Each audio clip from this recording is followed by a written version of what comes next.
Good morning, students. Today we will start our fourth chapter of geography, agriculture. आज हम जो है agriculture जो हमारा फोर्थ चैप्टर है ज्योग्राफी का उसे शुरू करने जा रहे हैं. ठीक है, तो देखते हैं इसमें हम बेसिकली कौन कौन से कंटेंट जो है वो डिस्कस करने जाएंगे. First of all we will give the introduction of the chapter.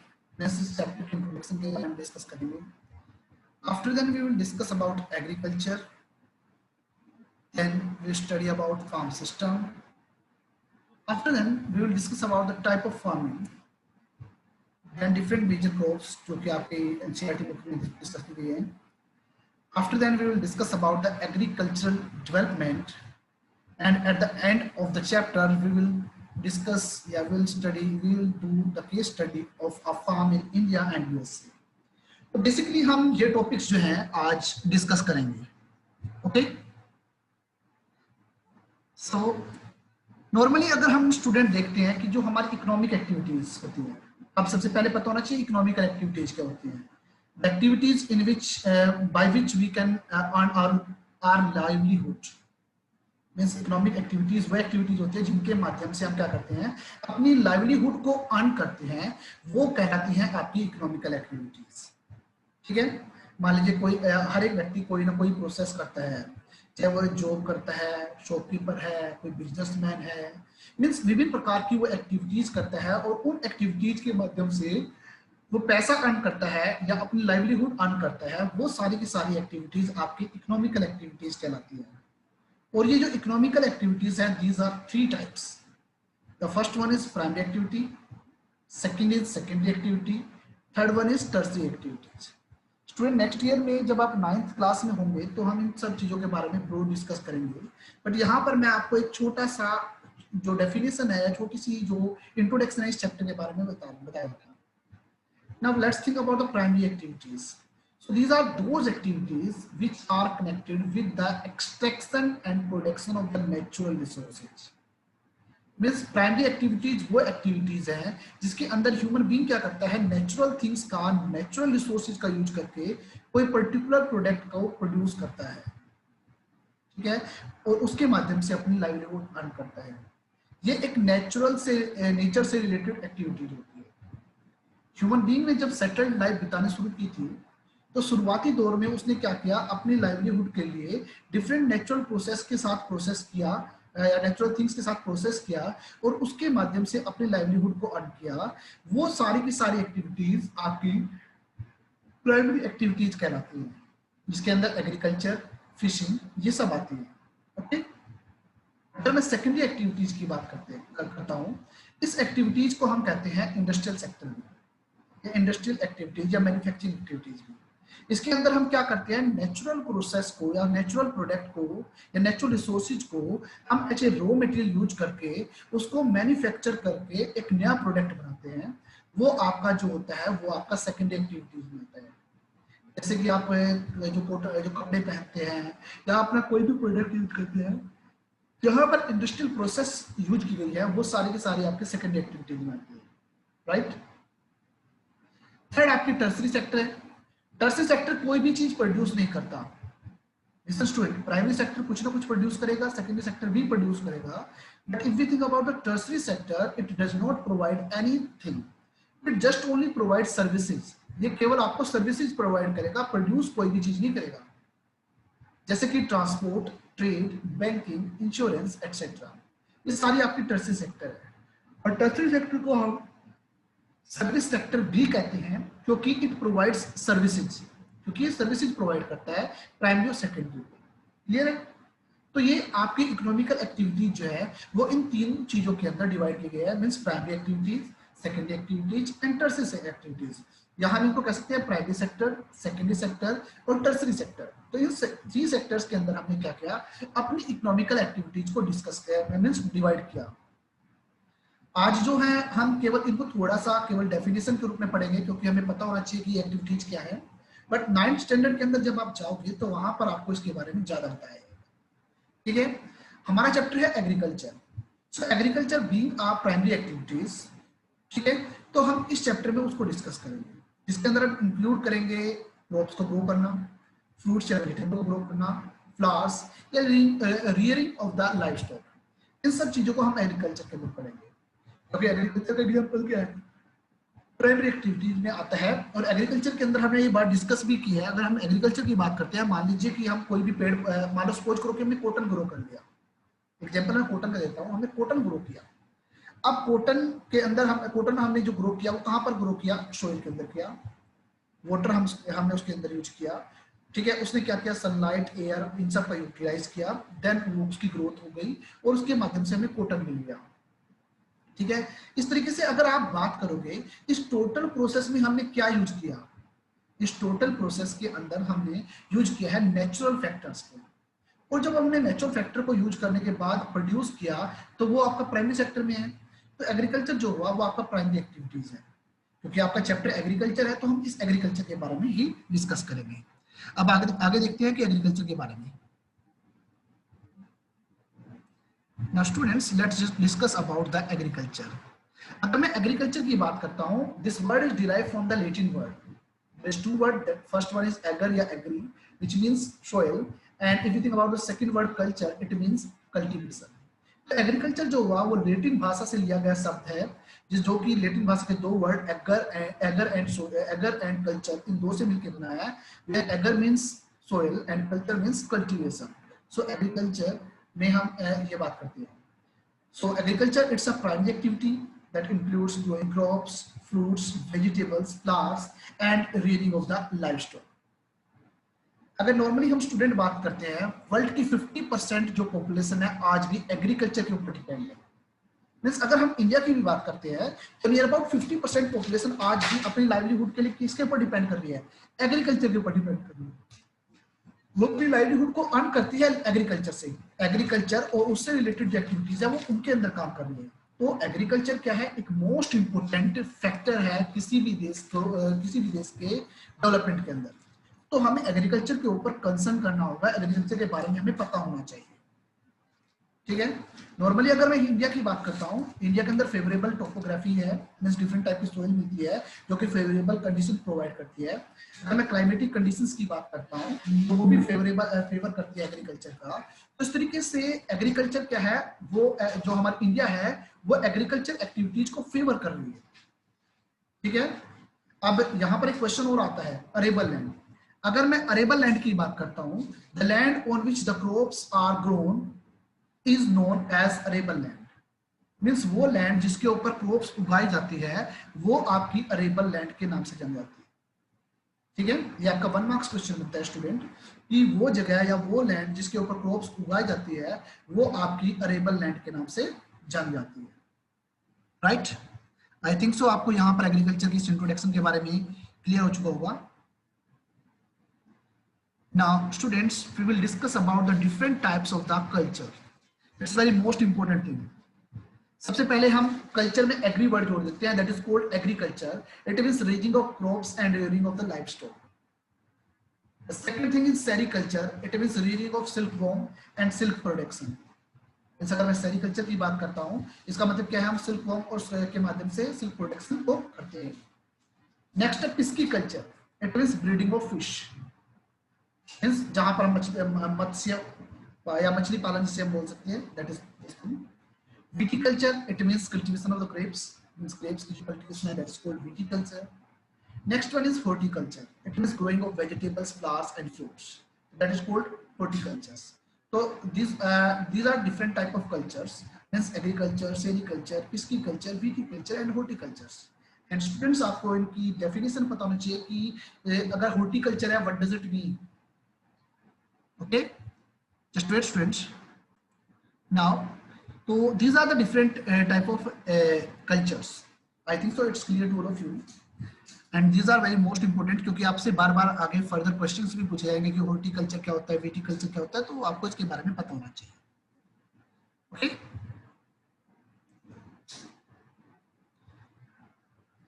Now let's discuss about the farm system. जो इंडिया के अंदर फार्म सिस्टम है उसके बारे में हम डिस्कस कर लेते हैं। एग्रीकल्चर और you can say farming, it is a system in which seeds, fertilisers and machinery and labour, these are the most important inputs जो कि हम एग्रीकल्चर के दौरान में यूज करते हैं। यहाँ पर ploughing, showing, irrigation, weeding, harvesting, ये कुछ ऐसे ऑपरेशंस होते हैं जिनका हम यूज करते हैं।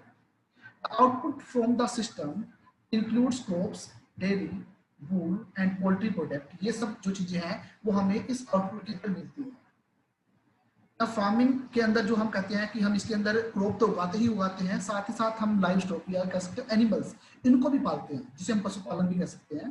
तो इसके अंदर ये नहीं होता कि केवल हम क्रॉप्स को ही उगाते हैं, it includes also animals rearing, means animal rear भी करते हैं, एनिमल्स को भी पालते हैं, पशुपालन का भी यूज करते हैं, क्योंकि उससे बेनिफिट क्या होता है, उससे क्या होता है, फार्मर की इनकम भी इंक्रीज हो जाती है। तो ये दोनों चीज इसके अंदर इंक्लूड होती है। ठीक है, farming removes the concern of farmers of the bad crops and crop loss as well. अब फार्मिंग के अंदर क्या होता है, इसका बेनिफिट क्या होता है, अब कई बार क्या होता है कि एग्रीकल्चर कर रहे हैं, नेचुरल प्रोसेस है, तो कई बार फेलियर ऑफ क्रॉप्स भी आ जाती है। तो ये एनिमल्स के माध्यम से जो इनकम हम अर्न करते हैं वो इसके अंदर सप्लीमेंट का काम कर देती है, मींस इनकम को वो हमारे साथ उसको बढ़ा देती है। इसके माध्यम से जो फार्मर है वो क्या कर सकता है, अपना सामंजस्य स्थापित कर लेता है, उसको किसी भी प्रकार की प्रॉब्लम फेस नहीं करनी पड़ती। ठीक है, तो this is the farm type. Now students, we will discuss our next topic, that is type of farming. I think so यहाँ तक जो आपको बताया गया है, जहाँ पर हमने एग्रीकल्चर की मीनिंग को बताया या डिफरेंट टाइप ऑफ कल्चर्स के बारे में डिस्कस किया या फार्म टाइप के बारे में डिस्कस किया, I think so it's clear for of you. Now the next thing जो हम यहाँ पर डिस्कस कर रहे हैं, that is type of farming. हम यहाँ पर टाइप ऑफ फार्मिंग की बात करते हैं। ठीक है, नाउ नॉर्मली अगर हम फार्मिंग की बात करते हैं, it is practised in all over the world. World के अंदर कहीं ना कहीं अगर हम बात करते हैं तो फार्मिंग जो है पूरे वर्ल्ड के अंदर होती है। अब डिपेंड करता है ज्योग्राफिकल कंडीशन, प्रोडक्ट की डिमांड क्या है, लेबर या टेक्नोलॉजी का लेवल क्या है, फार्मिंग किस तरीके से होती है, ये इन सब चीजों के ऊपर डिपेंड होते हैं। तो इस आधार पे हमने क्या किया, फार्मिंग को दो प्रकार से डिवाइड कर लिया, subsistence farming and commercial farming. इन दो टाइप्स में हम इनको डिवाइड कर लिया। Research students, there are two type of farming, that is first one is the subsistence farming and the second one is the commercial farming। हमने इनको दो प्रकार से डिवाइड कर दिया। now first of all we will discuss about the subsistence farming। ठीक है, अब अगर मैं इसके बारे में बात करता हूँ, जैसे कि आपको नाम से ही पता चलता है, this type of farming is practiced to meet just only the need of the farmer family। केवल ये फार्मर्स की फैमिली जो है उसकी नीड्स को ही पूरा करती है, उसके बेसिक लेवल को ही पूरा करती है, वो फार्मिंग आपकी सब्सिस्टेंस फार्मिंग होती है। इसके अंदर हम जो टेक्नोलॉजी यूज करते हैं, मींस जो टूल्स यूज करते हैं, वो लोकल लेवल के जो लो लेवल के टूल्स होते हैं उनका यूज करते हैं। जैसे कि हमने जो हल का यूज कर लिया, इन सब चीजों का यूज करते हैं। और इवन अगर मैं लेबर की रिक्वायरमेंट की बात करता हूं तो वो फैमिली मेंबर ही उसकी लेबर की रिक्वायरमेंट पूरा कर देते हैं, जिसकी वजह से इसके अंदर जो प्रोड्यूस किया जाता है that is on small output, वो आपकी बहुत ही कम आउटपुट होती है। ठीक है, ये आपकी सब्सिस्टेंस फार्मिंग होती है। बट आगे हम सब्सिस्टेंस फार्मिंग को क्या कर रहे हैं, फर्दर क्लासिफाई कर रहे हैं दो प्रकार से। The first one is intensive subsistence and the second one is primitive subsistence. हमने सब्सिस्टेंस फार्मिंग को भी आगे क्लासिफाई कर दिया टू पार्ट में। ठीक है, intensive and primitive subsistence farming. अब इनके बारे में देखते हैं। ठीक है, अगर मैं सब्सिस्टेंस फार्मिंग की बात करता हूँ, मीन्स प्रिमिटिव सब्सिस्टेंस के जो हमने नॉर्मली बात की है, तो हमने उनको क्लासिफाई किया किनके अंदर, इंटेंसिव एंड प्रिमिटिव सब्सिस्टेंस के अंदर। इंटेंसिव सब्सिस्टेंस फार्मिंग की अगर मैं बात करता हूँ, in intensive subsistence farming agriculture the farmer cultivate a small plot of land using simple tools and more labour. यहाँ पर वो सिंपल टूल का यूज करता है, मोर लेबर यूज करता है। Climate with the number of days, with sunshine and fertile soil, ये depend करता है कि क्रॉप्स किस प्रकार की होगी। हम एक प्लॉट के ऊपर मल्टीपल क्रॉपिंग कर सकते हैं, सिंगल क्रॉपिंग कर सकते हैं, डिपेंड करता है वहाँ की सिचुएशन के ऊपर। ठीक है, नॉर्मली हम राइस का वहाँ पर यूज करते हैं। इसके अलावा अदर जो क्रॉप्स उगाते हैं वो व्हीट, पल्सेस, ऑयल सीड वगैरह इन सब का यूज करते हैं। ठीक है, अगर मैं इंटेंसिव सब्सिस्टेंस की बात करता हूँ, ये मेनली कहाँ पर होती है ये भी पता होना चाहिए। ये मेनली होती है जो कि थिकली पॉपुलेटेड एरियाज होते हैं वहां पर। स्टूडेंट, हमें पता है कि हमारे देश के अंदर right to inheritance means father की जो संपत्ति होती है उसको इक्वल मैनर से उसके बच्चों में डिवाइड कर दिया जाता है। ये राइट हमारे देश के अंदर दिया गया है। अब मान लीजिए कि लैंड है, उसको उसके बच्चों में इक्वली डिवाइड कर दिया, इट मींस वो लैंड का पार्ट स्मॉल हो गया। अब हमारे पास स्मॉल पार्ट ऑफ लैंड हो जाता है, उस सिचुएशन में हमें क्या करना पड़ता है, उस पर्टिकुलर छोटे से एरिया के ऊपर ही डिपेंड रहना पड़ता है। तो हम क्या करते हैं, उसके अंदर हम क्या करते हैं, हम उसके अंदर कोशिश करते हैं कि मैक्सिमम आउटपुट अचीव करें, और उस मैक्सिमम आउटपुट अचीव करने के लिए विभिन्न प्रकार के प्रयास भी करते हैं। तो यही कारण, इसलिए मैंने बोला है कि जो इंटेंसिव सबसिस्टेंस फार्मिंग है मोस्टली थिकली पॉपुलेटेड एरियाज के अंदर होती है। जैसे कि अगर मैं एशिया का साउथर्न या साउथ ईस्टर्न पार्ट की बात करता हूं, वहां पर इंटेंसिव सबसिस्टेंस फार्मिंग का यूज किया जाता है। Okay, now let's think about the primitive subsistence farming. Primitive, जैसे कि आपको पता है कि प्रिमिटिव का वर्ड यूज किया गया है, इट मींस पुराने तरीके का यूज किया गया है। अब इस सबसिस्टेंस फार्मिंग को हमने आगे दो पार्ट में डिवाइड किया है। The first one is shifting cultivation and the second one is nomadic herding. Primitive जो है, जैसे कि आपको नाम से ही पता चल रहा है कि प्रिमिटिव मेथड्स, पुराने, जो कि ओल्ड फैशन कह सकते हो आप, उन तरीके से हम जो एग्रीकल्चर करते हैं, they are called primitive subsistence agriculture. अब इसको हमने फर्दर दो पार्ट में डिवाइड किया, शिफ्टिंग एंड नोमैडिक हर्डिंग। ठीक है, अब हम शिफ्टिंग और नोमैडिक हर्डिंग क्या होती है उनके बारे में डिस्कस करते हैं। Now let's think about the shifting cultivation. अगर मैं शिफ्टिंग कल्टीवेशन की बात करता हूं, नॉर्मली क्या होता है, in shifting cultivation a person select a patch of land. ठीक है, वो क्या करता है, एक फॉरेस्ट के अंदर एक पैच ऑफ लैंड को सिलेक्ट करता है, देन उसके बाद क्या करता है, वो उसको क्लियर करता है by cutting and by burning the forest. पेड़ को काटकर, उनको जलाकर, उनको साफ कर लेता है। उसके बाद वो क्या करता है, that person cultivates that land for a couple of years. कुछ समय के लिए उसको क्या करता है, कल्टीवेट करता है, प्रिमिटिव मेथड्स यूज करता है नॉर्मली। ठीक है, उससे जो आउटपुट होती है वो जस्ट ओनली अपनी फैमिली के लिए यूज के लिए होती है। ठीक है, तो इसलिए वो क्या करता है, कुछ समय के लिए वहां पर एग्रीकल्चर करता है। जब उसकी फर्टिलिटी डिक्रीज होना शुरू हो जाती है, जब उस एरिया की फर्टिलिटी डिक्रीज होना शुरू हो जाती है, तो उस सिचुएशन में वो क्या करता है, उस सिचुएशन में वो उसको छोड़कर किसी दूसरे एरिया में चला जाता है। ठीक है, क्योंकि वो उसने शिफ्ट कर लिया है दूसरे एरिया के अंदर, इसलिए उसे शिफ्टिंग कल्टीवेशन कहा जाता है। क्लियर है? शिफ्टिंग कल्टीवेशन क्या हुआ, मींस जो फार्मर क्या है, वो क्या करेगा, he select a patch of land, ठीक है, and then he clear that particular land by cutting the trees and by burning them. उसके बाद वो क्या करेगा, उसके अंदर डिफरेंट टाइप की क्रॉप्स कुछ समय के लिए उगाएगा। जब वो क्रॉप्स उगाता है, ठीक है, उसके बाद कुछ समय के बाद, कुछ समय मींस आफ्टर 1 2 5 3 4 5 ईयर्स के बाद, जब उसको लगता है कि that land is not fit for the cultivation, तो उस लैंड को वो छोड़कर चला जाता है और वो किसी न्यू प्लॉट के ऊपर वो वही सेम प्रोसेस करता है। Because in this situation we are shifting the plot, तो that's why it is called shifting cultivation. इसे शिफ्टिंग कल्टीवेशन कहा जाता है। ठीक है, इसे हम स्लैश एंड बर्न एग्रीकल्चर भी कहते हैं। ठीक है, मोस्टली अगर मैं वर्ल्ड के अंदर बात करता हूं, तो अफ्रीका के अंदर जो ट्रॉपिकल जोन है वहां पर, या हमारा साउथ ईस्ट एशिया या नॉर्थ ईस्ट इंडिया जो है वहां पर, अमेजन जो बेसिन है वहां पर इसको यूज किया जाता है, इस shifting cultivation. Okay, now let's think about the nomadic herding. ना, नोमैडिक पीपल का पता होना चाहिए। नोमैडिक पीपल क्या होते हैं, they are the herd, means they rear different type of animals. उनको वो एक स्थान से दूसरे स्थान पर ले जाते हैं, ठीक है, जिनके माध्यम से वो लाइवलीहुड अर्न भी करते हैं। इसके अलावा वो एग्रीकल्चर एक्टिविटीज भी करते हैं, मींस वो एक स्थान से दूसरे स्थान पर जाएंगे। तो जैसे कि हम अगर इंडिया की बात करते हैं, तो हमारे इंडिया के अंदर भी डिफरेंट नोमैडिक ग्रुप्स है। जैसे कि मैं एग्जांपल देता हूँ कि हिमाचल प्रदेश के अंदर गद्दी शेफर्ड है। ठीक है, वो क्या करते हैं, वो गद्दी शेफर्ड जो उनका नोमैडिक जो वे चलता है, वो चलता है विंटर सीजन और समर सीजन के आधार पर। सब हिमाचल प्रदेश जो कि एक हिमालयन जोन है, वहां पर हाई जो माउंटेन पीक्स है विंटर सीजन में बर्फ से ढकी होती है, इसलिए वो क्या करते हैं, उस सिचुएशन में नीचे आ जाते हैं। लोअर जो हिल्स है शिवालिक रेंज, वहां पर अपने एनिमल्स को चराते हैं। जब वो वापस हाई जोन में जाते हैं, तो बीच में वो क्या करते हैं, उनके कुछ प्लॉट हैं लाहौल और स्पीति नामक एरिया के, वहां पर वो अपनी जो क्रॉप्स है उसे उगा देते हैं। समर क्रॉप को उगा देते हैं, विंटर क्रॉप को काट के चले जाते हैं। तो इस तरीके से वो नोमैडिक हर्डिंग करते हैं। अगर मैं नोमैडिक हर्डिंग की बात करता हूं, it is practised in the semi arid and arid region of the Sahara. Sahara it means African, जो Africa area, central Asia and some part of India, जैसे कि राजस्थान के अंदर, जम्मू कश्मीर के अंदर, इन सब एरिया के अंदर होती है।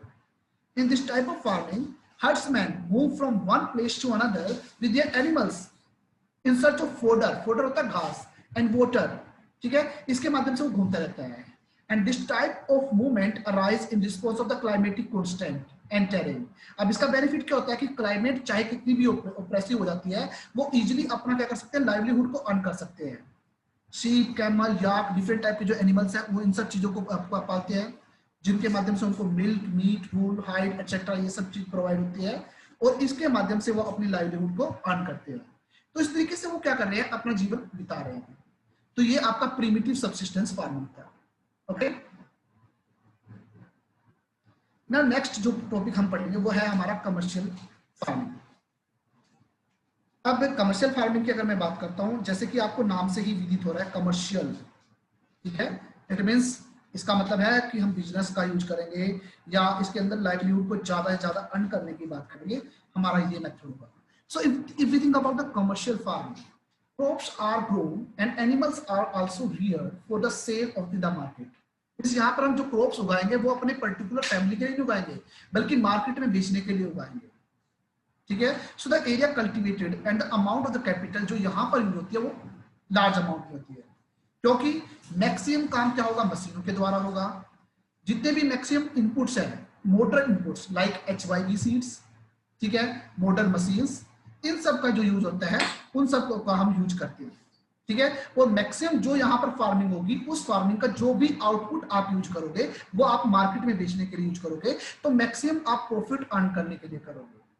तो दिस इज कॉल्ड आपका commercial farming. If you think about commercial farming, in the commercial grains farming, crops are grown for the commercial purposes. वो जो है कमर्शियल पर्पज के आधार पर यूज होती है। अब इसमें आपका राइस भी हो सकता है, वीट भी हो सकता है, अदर डिफरेंट टाइप के नॉन फूड क्रॉप्स भी हो सकते हैं। तो मेजर एरियाज है where the commercial grains farming is practice, they are the temperate grassland of the North America, Europe and Asia. ये एरिया जो है they are separately populated areas, ठीक है। यही कारण है कि यहाँ पर आप उन व्यक्तियों के पास हंड्रेड्स ऑफ हेक्टेयर लैंड्स होती है जहां पर वो इजिली अपनी क्रॉप्स को उगा सकते हैं, ठीक है। कई बार वहां पर सिंगल क्रॉप भी उगाई जा सकती है, जैसे प्लांटेशन एक्टिविटी के माध्यम से। तो कमर्शियल जो फार्मिंग होती है उसके अंदर मेन उद्देश्य होता है प्रॉफिट को अर्न करना, मैक्सिमाइज करना। So they use all the modern inputs, all the machineries, ताकि अधिक से अधिक आउटपुट हो सके। ये आपकी फूड क्रॉप्स भी हो सकती है और ये आपकी नॉन फूड क्रॉप्स भी हो सकती है। ओके स्टूडेंट्स, तो this is the commercial farming.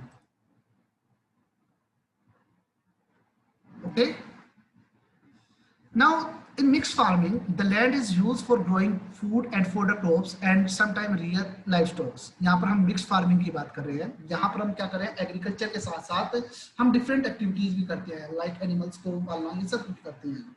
And mostly it is practised in Europe, in eastern part of USA, Argentina and you can say south east Australia, New Zealand and South Africa, इन सब के अंदर use होता है। एक type की commercial crop farming होती है प्लांटेशन फार्मिंग। अब प्लांटेशन फार्मिंग के बारे में आपको पता होना चाहिए। इन प्लांटेशन फार्मिंग नॉर्मली हम क्या करते हैं, हमें ये पता होना चाहिए, जस्ट ओनली सिंगल क्रॉप्स जो है उगाई जाती है। एक पर्टिकुलर एरिया के अंदर, काफी बड़े एरिया के अंदर एक सिंगल क्रॉप उगाते हैं, ठीक है, और उस सिंगल क्रॉप की ही एग्रीकल्चर करते हैं, ठीक है। Tea, coffee, sugar cane, cashew आता है, काजू, rubber, banana, these are the crops जो कि आपकी अगर हम बात करते हैं, ये सारी की सारी आपकी प्लांटेशन एग्रीकल्चर में आती है। प्लांटेशन एग्रीकल्चर में हमारे पास एक बहुत बड़ा स्टेट होता है, जैसे कि हमने टी बागान की बात करता हूँ, टी की जो बागान होते हैं, या टी प्लांटेशन जोन की बात करता हूँ, एरिया की बात करता हूँ, या टी स्टेट्स की बात करता हूँ। एक काफी एरिया होता है, उसमें सिंगल क्रॉप उगाई जाती है और वो सिंगल क्रॉप पे ही वो काम करते हैं, ठीक है। इसके अंदर जो प्लांटेशन एग्रीकल्चर है ये भी एक कमर्शियल फार्मिंग है। अगर मैं बात करता हूँ, ये भी कमर्शियल फार्मिंग है। इसके अंदर आपको लेबर और कैपिटल, इसके ज्यादा अमाउंट की रिक्वायरमेंट होती है, और जो प्रोडक्ट हम यहाँ पर बनाते हैं मैक्सिमम उसके अंदर आप कह सकते हो फैक्ट्रीज की रिक्वायरमेंट होती है, तो आसपास में फैक्ट्री भी स्टैब्लिश होती है। एफिशिएंट नेटवर्क ऑफ ट्रांसपोर्ट, ठीक है, इस फार्मिंग के लिए एसेंशियल है, क्योंकि प्रोडक्ट को जहां पर रॉ मटेरियल प्रोड्यूस होता है फैक्ट्री तक ले जाना, फैक्ट्री से मार्केट तक ले जाना, या पोर्ट तक ले जाना, या सिटी तक ले जाना, ये सारी प्रोसेस इसके अंदर आती है, ठीक है। तो this is called plantation agriculture. Major जो प्लांटेशन एरियाज है वो मैक्सिमम ट्रॉपिकल रीजन्स के अंदर है वर्ल्ड के अंदर, जैसे कि मलेशिया के अंदर रबड़ होती है, ब्राजील के अंदर कॉफी होती है, इंडिया के अंदर टी है, और श्रीलंका के अंदर भी टी है। तो these are the few example of the major plantation crops, ठीक है, जो कि ऑल ओवर वर्ल्ड होती है। अगर मैं बात करता हूँ इंडिया के अंदर जो टी है वो आपका जो आसाम एरिया है वहां पर होता है। ऐसे ही अगर मैं कॉफी की बात करता हूँ तो जो आपका साउथर्न पार्ट है वहां पर होती है। ऐसे ही केरला के अंदर रबड़ सबसे ज्यादा होती है। तो these are the plantation crops जो कि ऑल ओवर वर्ल्ड के अंदर कहीं ना कहीं commercial purpose means maximum benefit के लिए यूज होती है। ठीक है, तो this is the type of farm. Student ये था आपका यहाँ तक। अब ये जो पोर्शन अब मैं थोड़ा सा पढ़ाने जा रहा हूँ ये आपको पता होना चाहिए, बट ये आपके एनसीईआरटी बुक्स के अंदर नहीं है, तो थोड़ा सा बी कोशिश about it. Now will discuss about the cropping pattern. अब हम क्रॉपिंग पैटर्न की बात करते हैं। हमारा जो क्रॉपिंग सीजन है हमने उनको क्या क्या 3 सीजन्स में डिवाइड किया है, रबी, खरीफ एंड जायद को। ये आपकी बुक के अंदर नहीं मिलेगा, इसलिए मैं आपको नोट करने के लिए बोल रहा हूँ, उसको बड़े ध्यान से देखिए। 3 क्रॉपिंग सीजन्स हैं, रबी, खरीफ एंड जायद। हमने क्या किया, पूरे जो ईयर है उसको 3 जोन में डिवाइड कर दिया, रबी में, खरीफ में एंड जायद के अंदर। अगर मैं रबी की बात करता हूँ, ठीक है, rabi crops these are grown normally, अगर मैं बात करता हूँ at the start of the winter, ठीक है, और these are harvested. So rabi crop की अगर मैं बात करता हूँ नॉर्मली, तो जो फीचर्स है रबी सीजन की, जो रबी सीजन के अंदर जो क्रॉप्स होती हैं they are grown during the winter season, means अक्टूबर दिसंबर के अंदर जो है उनको मींस बो दिया जाता है, और they are harvested at the time of the summer season, it means April to June में उनको हार्वेस्ट किया जाता है। मेजर जो क्रॉप्स हैं wheat, barley, peas, grain and mustard, these are the major crops जो कि रबी सीजन के अंदर यूज होती है। ठीक है, जो हमारे इंडिया के अंदर मेजर एरियाज हैं, पंजाब, हिमाचल प्रदेश, हरियाणा, उत्तराखंड, उत्तर प्रदेश, इन सब चीजों के अंदर यूज होती है। ठीक है, और इसके रीजन जो है सक्सेस के वो है आपके वेस्टर्न टेम्परेट जो साइक्लोन्स। ठीक है, ये सबसे मेजर रीजन है, मींस विंटर सीजन के अंदर जो रेनफॉल होती है वेस्टर्न टेम्परेट साइक्लोन की वजह से, वो इसकी सबसे बड़ी, आप कह सकते हो सबसे ज्यादा सक्सेसफुल के सक्सेस के सबसे बड़े ज्यादा रीजन है।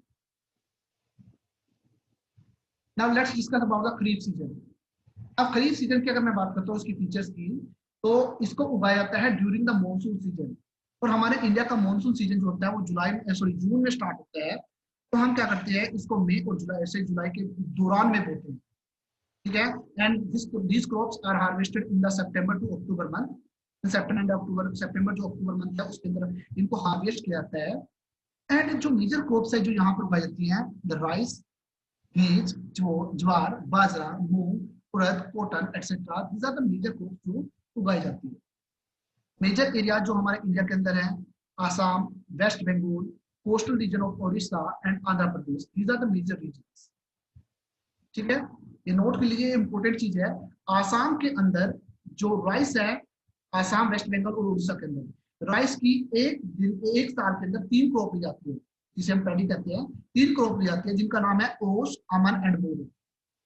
ठीक है, ये 10th थोड़ा सा 10th स्टैंडर्ड से आपको मैंने कोरिलेट कर दिया है ताकि आपको आने वाले टाइम में पता होना चाहिए। ठीक है, तो हमने रबी सीजन का पढ़ लिया था कि रबी सीजन किस वक्त से किस वक्त उगाई जाती है। खरीफ सीजन के अंदर जो उसकी फीचर्स है हमने उसको डिस्कस कर लिया। नाउ जो थर्ड है आपकी जायद सीजन। अगर मैं जायद सीजन की बात करता हूँ, रबी सीजन के बाद और खरीफ सीजन से पहले, इट मींस मार्च से जून के बीच का एक छोटा सा टाइम पीरियड होता है। उस टाइम पीरियड के अंदर जो फसलें उगाई जाती है वो होती है आपकी जायद सीजन या जायद क्रॉप्स।